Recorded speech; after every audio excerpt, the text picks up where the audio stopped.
Hey there, I'm Jenn Herman with Jenn's Trends, and if you're curious about using Instagram filters and which ones are right for you, this is the video for you.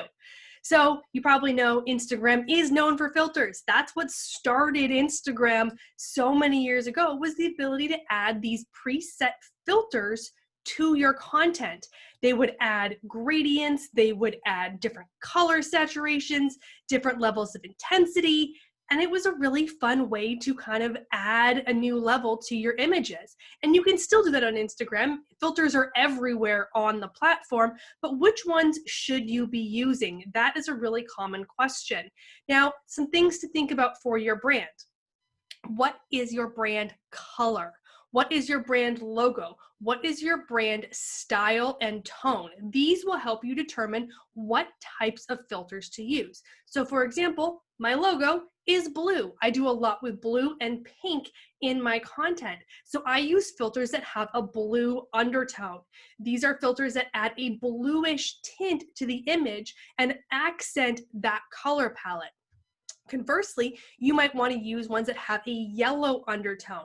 These are really common with brands that do more vintage, more antique, or something that is maybe very yellow in terms of your logo. You might want to look for those with that yellow or that gold undertone to match your brand style.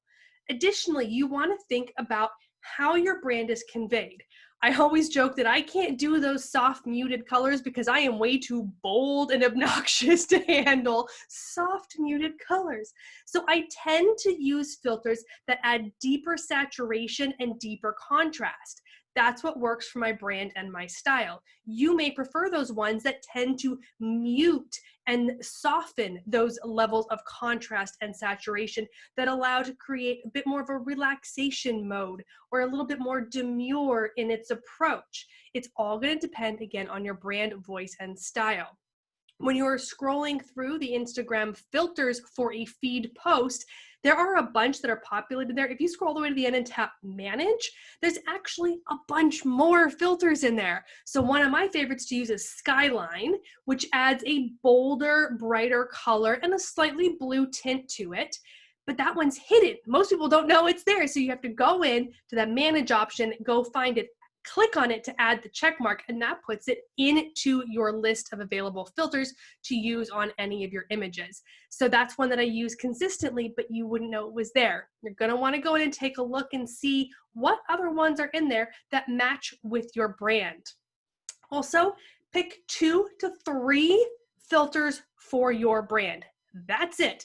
I'm talking Instagram feed posts. I'm talking Instagram stories. 2 to 3 filters. That's all. Those are the only ones I want you to use, and they should be similar in style. Some might be better for lightening things up, some may be better for darkening things up, but they're going to have a similar color tone, and they're going to have a similar level of saturations, brightness, contrast, those sorts of things that keep your content cohesive. We don't want some content that is bold and bright, vivid colors, and then the next post is super muted and very soft and pastels.